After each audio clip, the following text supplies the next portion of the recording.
নমস্কাৰ এই মুহূৰ্তৰ আন এক ডাঙৰ খবৰ অসম চুক্তিৰ 6 নং দফাক লৈ হিমন্ত চৰকাৰৰ বিৰুদ্ধে গৰজি উঠিল অসম জাতীয় পৰিষদৰ সভাপতি লুৰিণজ্যোতি গগৈ লুৰিণজ্যোতি ফালৰ পৰা কোৱা হৈছে যিখন প্ৰতিবেদনত বৰ্তমান সময়লৈকে কেন্দ্ৰীয় চৰকাৰে স্বাক্ষৰ কৰাই নাই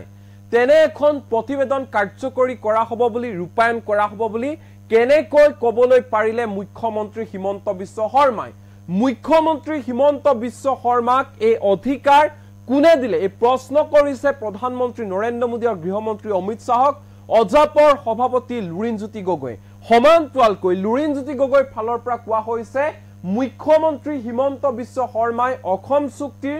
6 নং দফা ৰাজনৈতিক অস্ত্ৰ হিচাপে ব্যৱহাৰ কৰিব বিচাৰিছে অৰ্থাৎ যেহেতু নিৰ্বাচন আহি আছে এই নিৰ্বাচন সন্মুখত ৰাখিয়ে অসম চুক্তিৰ 6 নং দফাক ৰাজনৈতিক হাতিয়াৰ হিচাপে ব্যৱহাৰ কৰিছে এই মুহূৰ্তত মুখ্যমন্ত্ৰী হিমন্ত বিশ্ব শৰ্মাই সমান্তৰালকৈ মুখ্যমন্ত্ৰী হিমন্ত বিশ্ব শৰ্মাৰ বিৰুদ্ধে আন এক অভিযোগ উত্থাপন কৰিছে অজাপৰ সভাপতি লুৰিণজ্যোতি গগৈৰ ফালৰ পৰা কোৱা হৈছে কেৱল হিন্দু মুছলমানে নহয় এই মুহূৰ্তত হিমন্ত বিশ্ব শৰ্মাই বৰাক আৰু ব্ৰহ্মপুত্ৰৰ মাজতো বিভাজন আনিব বিচাৰিছে এই মুহূৰ্তৰ এই ডাঙৰ খবৰ জনাইছে নিটক্সৰ দৰ্শকক অসম চুক্তিৰ 6 নং দফাক লৈ হিমন্ত চৰকাৰ আৰু আসুৰ বৈঠকক লৈ হৰফ হল লুৰিণজ্যোতি গগৈ অৱসৰপ্ৰাপ্ত ন্যায়াধীশ বিপ্লৱ কুমাৰ শৰ্মা আয়োগৰ প্ৰতিবেদনৰ সম্পূৰ্ণ স্বীকৃতি আমি এতিয়ালৈকে পোৱাই নাই কেন্দ্ৰীয় গৃহ সচিবে এই প্ৰতিবেদনত এতিয়ালৈকে স্বাক্ষৰ কৰাই নাই তেনেস্থলত কেন্দ্ৰীয় চৰকাৰে গ্ৰহণ নকৰা এই প্ৰতিবেদন কেনেকৈ আচলতে জোৰ জবৰদস্তি ৰূপায়ণ কৰিব হিমন্ত চৰকাৰে এই প্ৰশ্ন লুৰিণজ্যোতি গগৈ মুখ্যমন্ত্ৰী হিমন্ত বিশ্ব শৰ্মাক এই অধিকাৰ কোনে দিলে মুখ্যমন্ত্ৰী হিমন্ত বিশ্ব শৰ্মাই অসম চুক্তিৰ 6 নং দফা ৰাজনৈতিক অস্ত্ৰ হিচাপে ব্যৱহাৰ কৰিব বিচাৰিছে প্ৰথমতে প্ৰতিবেদনৰ 67টা পৰামৰ্শৰ 57টা ৰূপায়ণৰ কথা কৈছিল তাৰ পিছত 52টাৰ পৰা 40 হ'ল অসম আন্দোলনৰ 855 জন শহীদক চৰম অপমান কৰিছে হিমন্ত বিশ্ব শৰ্মা চৰকাৰে অসমীয়াৰ সংজ্ঞা সন্দৰ্ভত মুখ্যমন্ত্ৰীৰ যি মন্তব্য সেয়া জাতিৰ বাবে সংকটজনক যেহেতু মুখ্যমন্ত্ৰী হিমন্ত বিশ্ব শৰ্মাই অসমীয়া সংজ্ঞা দুটা বুলি মন্তব্য প্ৰকাশ কৰিছিল ৰাজনৈতিক স্বাৰ্থৰ বাবে 4.5 বছৰ পিছত প্ৰতিবেদনখন উলিয়াই আনিছে হিমন্ত বিশ্ব শৰ্মা চৰকাৰে মুখ্যমন্ত্ৰীয়ে কেৱল হিন্দু মুছলমানৰ মাজত নহয় বৰাক আৰু ব্ৰহ্মপুত্ৰৰ মাজতো বিভাজন আনিবলৈ বিচাৰিছে ষষ্ঠ অনুসূচীৰ ক্ষেত্ৰতো বিভাজন আনিবলৈ বিচাৰিছে হিমন্ত বিশ্ব শৰ্মা চৰকাৰে মুখ্যমন্ত্ৰী হিমন্ত বিশ্ব শৰ্মাই বৰাক আৰু ষষ্ঠ অনুসূচীৰ জনগণৰ শত্ৰু হিচাপে থিয় দিছে মুখ্যমন্ত্ৰীৰ অধিকাৰ নথকা বিষয়ত কিয় ভৰি দিলে সমুজ্জ্বল কুমাৰ ভট্টাচাৰ্যই এই প্ৰশ্ন কৰিছে বিৰোধী ঐক্য মঞ্চই ব্যাপক দুৰ্নীতি পৰিবাৰৰ সম্পত্তি স্মাৰ্ট মিটাৰ আদি বিষয় ঢাকি ৰাখি 2026ৰ নিৰ্বাচনী বৈতৰণি পাৰ কৰাৰ বাবে মুখ্যমন্ত্ৰী হিমন্ত বিশ্ব শৰ্মাই 6 নং দফা আনিছে বুলি অভিযোগ কৰিছে বিৰোধী ঐক্য মঞ্চ আৰু এনেধৰণে এক প্ৰকাৰ হিমন্ত চৰকাৰৰ বিৰুদ্ধে মুখ্যমন্ত্ৰী হিমন্ত বিশ্ব শৰ্মাৰ বিৰুদ্ধে সংবাদ মেলত গৰজি উঠিল অসম জাতীয় পৰিষদৰ সভাপতি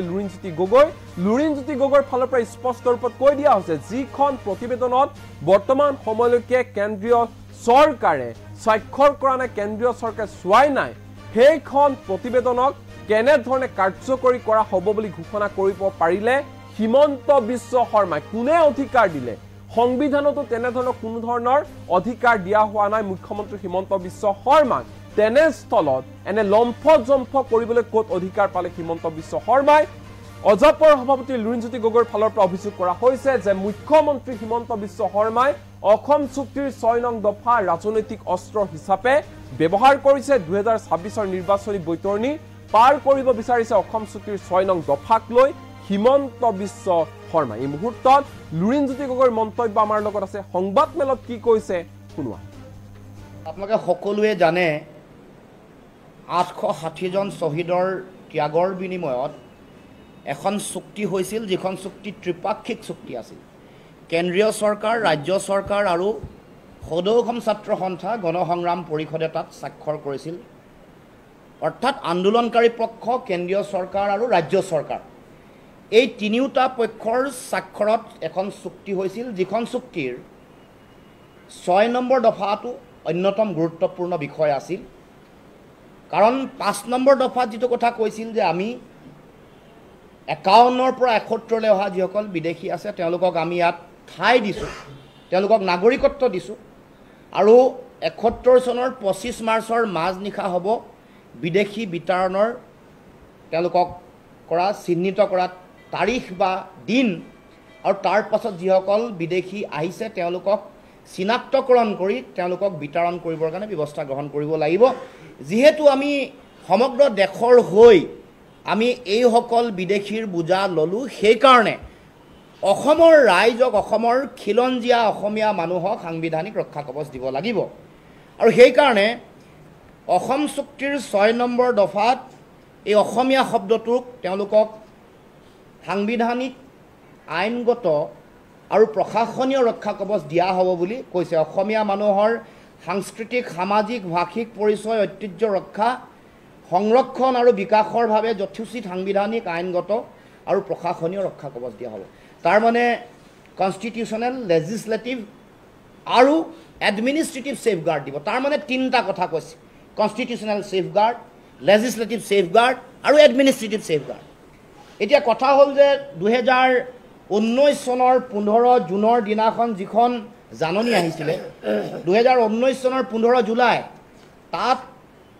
উত্তৰ পূৰ্বাঞ্চলৰ সেই সময়ৰ গৃহ মন্ত্ৰণালয়ৰ যিগৰাকী সচিব, যুটীয়া সচিব সত্যেন্দ্ৰ গাৰ্গৰ স্বাক্ষৰ আছে। আপোনালোকে চাব, দেখিব ইয়াত আছে। এইখন notification, gazette notification, home ministry, এইখনত দেশৰ গৃহ মন্ত্ৰণালয়ৰ যুটীয়া সচিব সত্যেন্দ্ৰ গাৰ্গে স্বাক্ষৰ কৰিছে। তাত আমাৰ অজিত কুমাৰ ভূঞা ডাঙৰীয়াই কোৱা এই অসমীয়া শব্দটো ব্যৱহাৰ কৰিছে, আছামিজ শব্দটো ব্যৱহাৰ কৰিছে। তাৰ পাছত অৱশ্যে এই অসমীয়া গোটেই কথাটো অকণমান বহল কৰিবৰ কাৰণে, অকণমান স্পেচিফিক কৰিবৰ কাৰণে অসমৰ খিলঞ্জীয়া জনজাতি ST সকলৰ কথা কৈছে। প্ৰথম খিলঞ্জীয়া অসমীয়া আৰু অন্যান্য খিলঞ্জীয়া মানুহ, অন্যান্য খিলঞ্জীয়া যিসকল মানুহ আছে তেওঁলোকক সংৰক্ষণৰ ব্যৱস্থা দিয়াৰ কথা উল্লেখ কৰিছে। এই দুখন নটিফিকেশ্যন, এখন পিছত নটিফিকেশ্যন আকৌ আহিলে। মোৰ স্পেচিফিক কৰিবৰ কাৰণে আমাৰ সকলো বিশেষজ্ঞই পৰামৰ্শ দিলে। পৰামৰ্শ দিয়াৰ পাছত এইখনো নটিফিকেশ্যন তেওঁলোকে কৰিলে। এতিয়া কথা হ'ল, মৌলিক কথা, ক'ৰ কথাটোলৈ আমি আহোঁ। আমি অসমৰ মুখ্যমন্ত্ৰীয়ে নিজৰ পত্নীৰ মাটি কিনা কেলেংকাৰী, সা সম্পদ এইবোৰৰ লুকুৱাবৰ কাৰণে খিলঞ্জীয়া মানুহৰ অধিকাৰ সুৰক্ষা কৰাৰ কথা কৈ মানুহক যে আভুৱা ভাবিব খুজিছে, তাৰ কথা মই যেতিয়া এইখনলৈ আহিম তেতিয়া আপোনালোকক জল পটপটকৈ দেখুৱাই দিম। কিন্তু মই প্ৰথমে ক'ৰ কথাকেইটা ক'ব খুজিছোঁ যে এই যে উচ্চ পৰ্যায়ৰ যিখন 6 নম্বৰ দফাৰ প্ৰতিবেদন বনাবৰ কাৰণে যিসকলক উচ্চ পৰ্যায়ৰ সমিতি গঠন কৰি দিছিলে, ন্যায়াধীশ, উচ্চ ন্যায়ালয়ৰ ন্যায়াধীশ, অৱসৰপ্ৰাপ্ত ন্যায়াধীশ বিপ্লৱ কুমাৰ শৰ্মাৰ অধ্যক্ষতাত এই সমিতি হৈছিল। আৰু মই নিজেও এই অভাজনো এই কমিটিৰ সদস্য আছিলোঁ। বিভিন্ন পৰ্যায়ৰ ন্যায়াধীশ, আইনৰ লগত জড়িত ব্যক্তি, প্ৰশাসনীয় ব্যক্তি, শিক্ষাৰ লগত জড়িত ব্যক্তি, অৱসৰপ্ৰাপ্ত উপাচাৰ্য, তেওঁলোকক দিয়াৰ উপৰিও সমগ্ৰ অসমৰ বিশিষ্ট ব্যক্তিসকলক তেওঁলোকৰ পৰা পৰামৰ্শ লৈছিল। অসমৰ প্ৰান্তে প্ৰান্তে গৈছিল, কেইবাটাও জোন ঠিক কৰি বিভিন্ন ধৰণৰ ক্ষেত্ৰত গৈ সেই অঞ্চলৰ দল, সংগঠন, বিশিষ্ট বুদ্ধিজীৱী, আইনজ্ঞ, সংবাদসেৱী,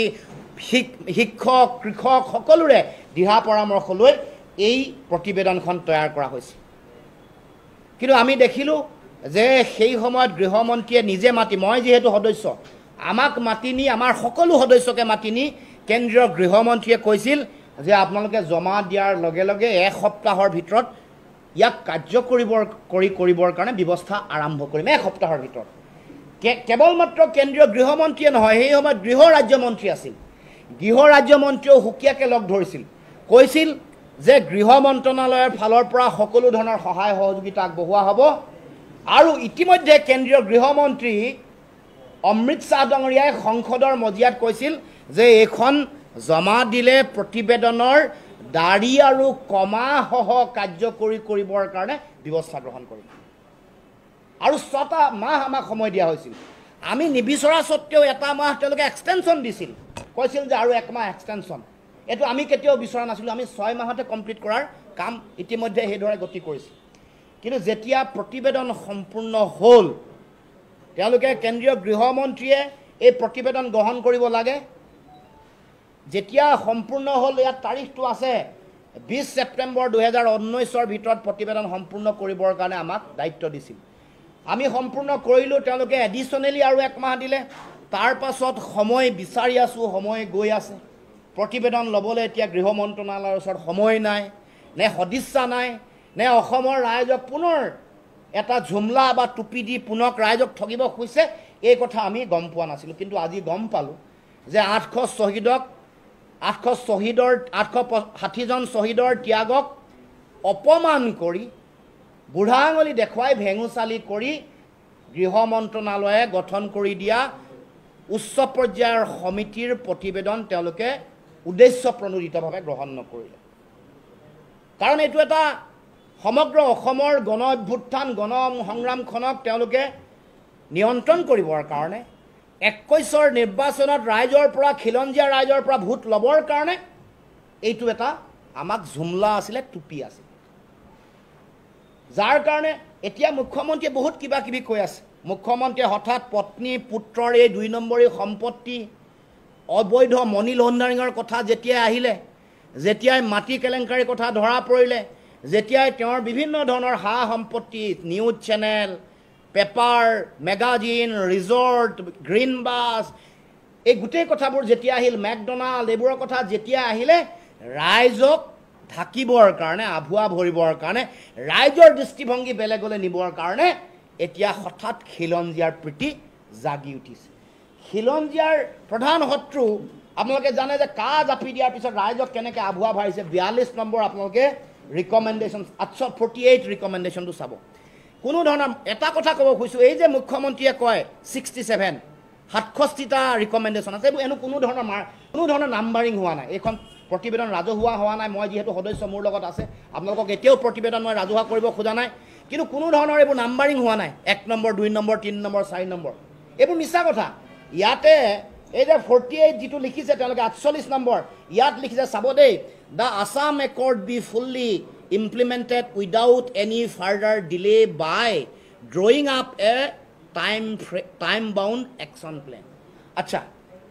Assam Accord jodi time bound action plan not implementation hobo lage what about clause 5 to ki hol etia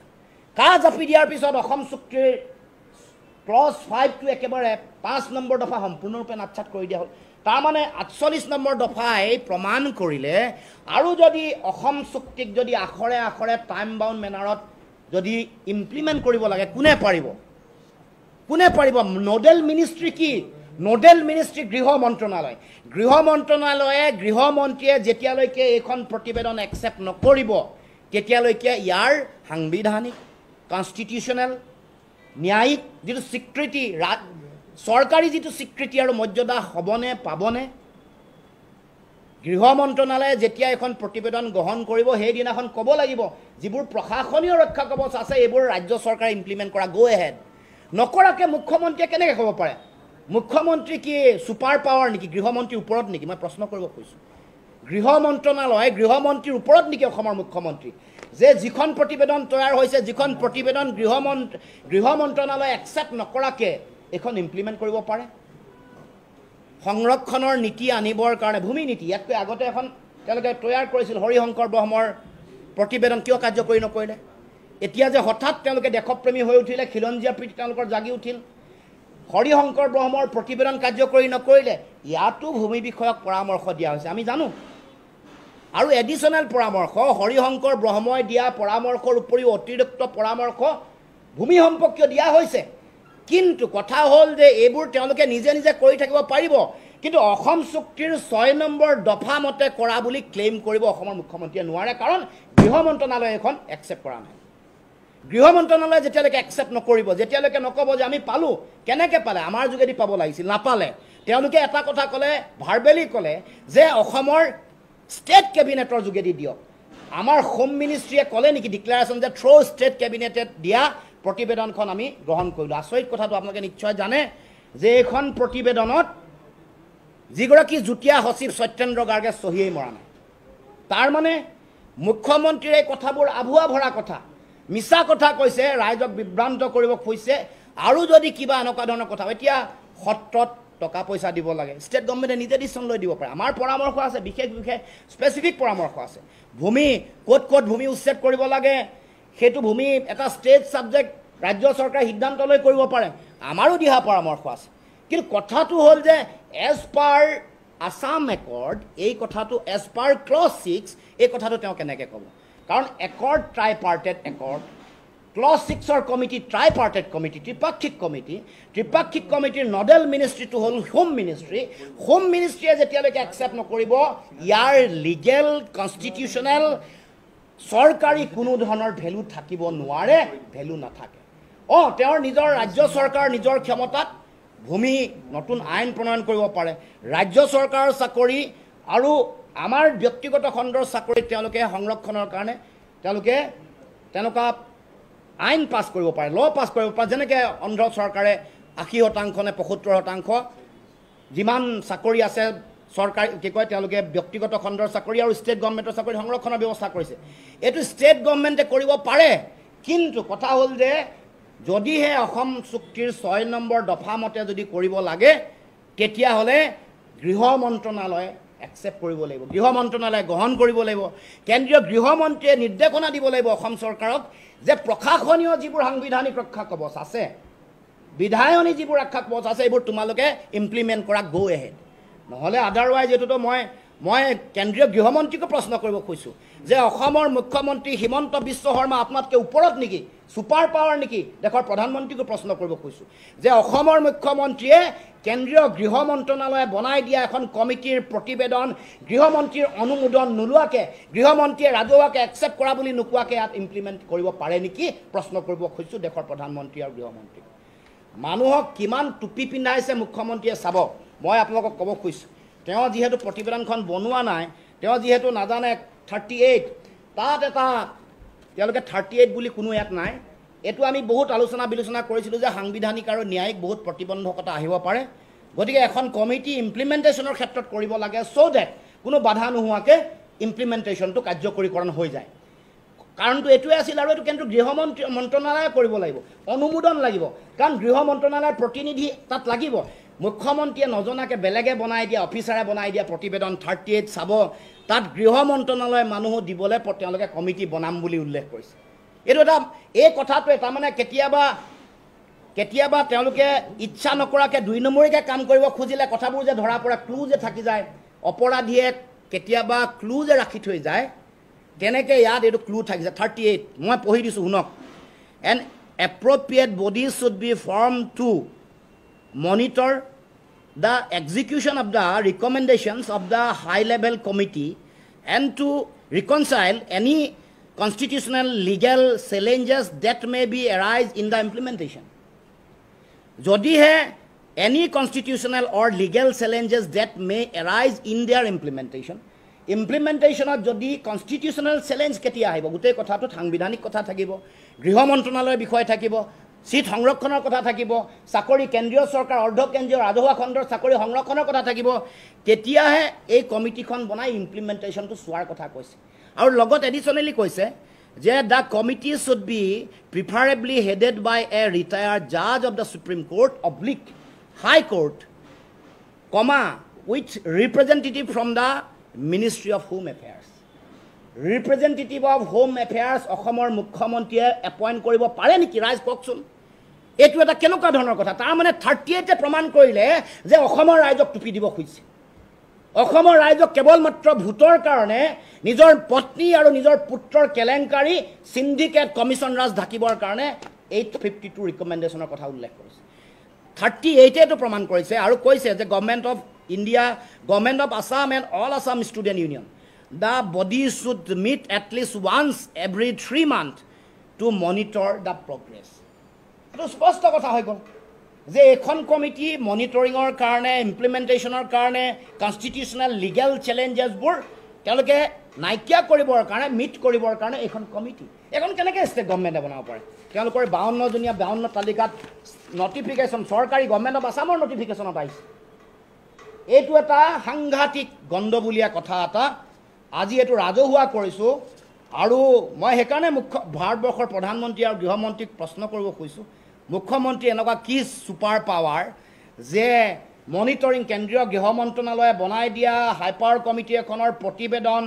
তেওঁ কাৰ্যকৰী কৰিম বুলি ক'ব পাৰে আৰু তেওঁ কেন্দ্ৰীয় গৃহ মন্ত্ৰণালয়ৰ অফিচাৰ লৈ মনিটৰিং কৰা কমিটিখনক তেওঁ নিযুক্ত দিব পাৰে আৰু 42 আৰু 43 চাব এইটো ইলেকশ্যন কমিশ্যন ৰিলেটেড বিষয় ষ্টেট গভৰ্ণমেণ্টৰ এক্টিয়াৰ আছে নেকি election commission is a independent body constitutional body এইখন কমিটিক মুখ্যমন্ত্ৰীয়ে ইলেকশ্যন কমিশ্যন ৰিলেটেড বস্তু এটা তেওঁৰ যোগেদি চৰকাৰৰ যোগেদি কিবা কৰিব পাৰে নেকি এই ধৰণৰ আভুৱা ভৰা কথা আৰু 42 আৰু 43 বেলেগ বেলেগ ৰিকমেণ্ডেশ্যন নহয় মোৰ লগত আছে প্ৰতিবেদন দুটা হুকিয়া ৰিকমেণ্ডেশ্যন দি দিছে তাৰমানে সংখ্যাটো বঢ়াব লাগে সংখ্যা বঢ়াবলৈ চেষ্টা কৰোঁতে 57 কৰিম বুলি কৈছিলে নহয় নোৱাৰিলে 52 হৈ গ'ল নহয় ইয়াত সংখ্যা বঢ়াবৰ কাৰণে 42 and 43 are interrelated বেলেগ নহয় আৰু এইটো ইয়াৰ যিটো এজেন্সি যিটোৱে এইটো ইমপ্লিমেণ্ট কৰিব লাগিব এইটো election commission central election commission এইটো কি এক্টিয়াৰ আছে ষ্টেট গভৰ্ণমেণ্টৰ গতিকে এই গোটেই প্ৰতিবেদনখনৰ বাকী কথা বতৰাবোৰ কৰিব পাৰিব সত্ৰত টকা পইচা দিব পাৰিব এবিলাকত পইচা দিব পাৰিব ঘৰ দিব পাৰিব শংকৰদেৱ কলাক্ষেত্ৰত পইচা দিব পাৰিব এইটোৰ কাৰণে ৰেকমেণ্ডেশ্যন ইয়াত আছে কিন্তু এইটো তেওঁলোকে অসম চুক্তিৰ 6 নম্বৰ দফা মতে কৰা বুলি বাহবাহ ল'বলৈ গৈ ৰাইজৰ পৰা ভোট লোৱাৰ যিটো তেওঁৰ ষড়যন্ত্ৰ এইটো আজি ৰাইজক আমি ৰাজহুৱা কৰিব খুজিছোঁ তেওঁলোকৰ যিবোৰ পদলেহনকাৰী সেইবোৰ ইতিমধ্যে আৰম্ভ কৰিছে যে খিলঞ্জীয়াৰ অধিকাৰ দিলে বেয়া পায় আমি বেয়া নাপাওঁ ভাল পাওঁ মূল কথাবোৰ যে আঁতৰাই পঠোৱা হৈছে অসম চুক্তিৰ 6 নম্বৰ দফা মতে স্থানীয় নিকায় বিধানসভা লোকসভাত আসন সংৰক্ষণ স্পেচিফিকেলি লিখা আছে আপুনি গেজেট নটিফিকেশ্যনটো চাব আৰু দ্বিতীয়খন সেকেন্ড এডিশনাল নটিফিকেশনটো চাব ইয়াত লিখা আছে স্পেসিফিক লিখা আছে মই কোৱা কথা নহয় এটো হল কোৰ কথা এক নম্বৰ কথা এটোৱে কোৱা হৈছে যে স্থানীয় নিকায় বিধানসভা লোকসভাত আসন সংৰক্ষণৰ কথা কৈছে গতিকে এই কথা বতৰাবোৰ চাকৰি বাকৰি সংৰক্ষণৰ ব্যৱস্থা তেওঁলোকৰ এডিশনাল নটিফিকেশনত স্পষ্টকৈ লিখা আছে আপুনি চাই লওক স্থানীয় নিকায় বিধানসভা আৰু সংসদত খিলঞ্জীয়া মানুহৰ আসন সংৰক্ষণ খিলঞ্জীয়া অসমীয়া মানুহ এটো ক আৰু ঘট কৈছে গত কৈছে যে অসমৰ কেন্দ্ৰীয় চৰকাৰ অৰ্ধ কেন্দ্ৰীয় চৰকাৰ কেন্দ্ৰীয় ৰাজহুৱা খণ্ডৰ প্ৰতিষ্ঠান আৰু ব্যক্তিগত খণ্ডৰ অধীনত থকা কাৰ্যালয়সমূহত নিয়োগৰ বাবে সংৰক্ষণ এইবোৰহে মৌলিক কথা এইবোৰ কথা আমি কেতিয়া পাম আমি আজি অবৈধ বিদেশী আগ্ৰাসনৰ কাৰণে অসমৰ মানুহ আমি সংকটত আছো ৰাজনৈতিক অধিকাৰ হেৰুৱাৰ উপক্ৰম হৈছে সেই সময়ত লাগে আমাক আসন সংৰক্ষণ স্থানীয় নিকায় বিধানসভা লোকসভাত আসন সংৰক্ষণ কেতিয়া দিব মৌলিক কথাটো আমাৰ চাকৰি বাকৰি সংৰক্ষণ কেতিয়া হ'ব অসমীয়া ভাষা কেতিয়াও যাতে কোনেও যাতে আমাৰ ৰাজ্য ভাষা হোৱাৰ পৰা কাঢ়ি লৈ যাব নোৱাৰে তাৰ কাৰণে বিশেষ সাংবিধানিক ব্যৱস্থা লাগিব পৰামৰ্শ দিয়া আছে উচ্চ সদন লাগিব এইবোৰ বিষয় কেতিয়া দিব কোনে দিব আৰু যেতিয়ালৈকে কেন্দ্ৰীয় গৃহমন্ত্ৰীয়ে এখন গ্ৰহণ নকৰিব পাব্লিকলি কক এখন লোকধাক কৰা প্ৰতিবেদন নেকি গৃহ মন্ত্ৰণালয়ে এইটো নকবলৈ বন্ধ কৰি ৰাখিবলৈ বন্ধ সিল খামত থকা প্ৰতিবেদন নহয় এখন ৰাজহুৱা কৰিব লাগে ৰাইজক জনাব লাগে আৰু কেন্দ্ৰীয় চৰকাৰে এই প্ৰতিবেদন কেতিয়া গ্ৰহণ কৰিলে বা কৰিব এই কথা ৰাজহুৱাকে কৰি তেওঁলোকক ৰাজহুৱাভাৱে অসম চৰকাৰক বাকি বিধায়নী আৰু প্ৰশাসনীয় যিবোৰ ৰক্ষণাবেক্ষণৰ ব্যৱস্থা আছে সংৰক্ষণৰ ৰক্ষা কৱচৰ ব্যৱস্থা আছে এইবোৰ কাৰ্যকৰী কৰিবৰ কাৰণে নিৰ্দেশনা দিব লাগে গতিকে এই কথাখিনি আমি এই কাৰণে কৈছোঁ যে অসমৰ খিলঞ্জীয়া থলগিৰি ভূমিপুত্ৰ জনজাতীয় ৰাইজৰ তেওঁলোকৰ ৰাজনৈতিক অধিকাৰ তেওঁলোকৰ মাটি ভেটি তেওঁলোকৰ চাকৰি বাকৰিৰ সংৰক্ষণৰ ব্যৱস্থা সাংবিধানিক ৰক্ষা কৱচৰ ব্যৱস্থা লাগে কিন্তু সেই গোটেই ব্যৱস্থাটো কেন্দ্ৰীয় গৃহ মন্ত্ৰণালয়ে কৰিব পাৰিব তেওঁলোকৰ কেন্দ্ৰীয় চৰকাৰৰ অধীনতে হ'ব পাৰিব বাকি ৰাজ্য চৰকাৰৰ আন বিষয়বোৰ কৰিবলৈ হ'লে তেওঁলোকে নিজৰ পাৱাৰত কৰিব লাগিব এজ পাৰ ক্লজ 6 ৰিকমেণ্ডেশ্যন এইটো কৰা বুলি তেওঁলোকে ক্লেইম কৰিবলৈ নোৱাৰে আপোনালোকে সকলোৱে জানে 860 জন শ্বহীদৰ ত্যাগৰ বিনিময়ত এখন চুক্তি হৈছিল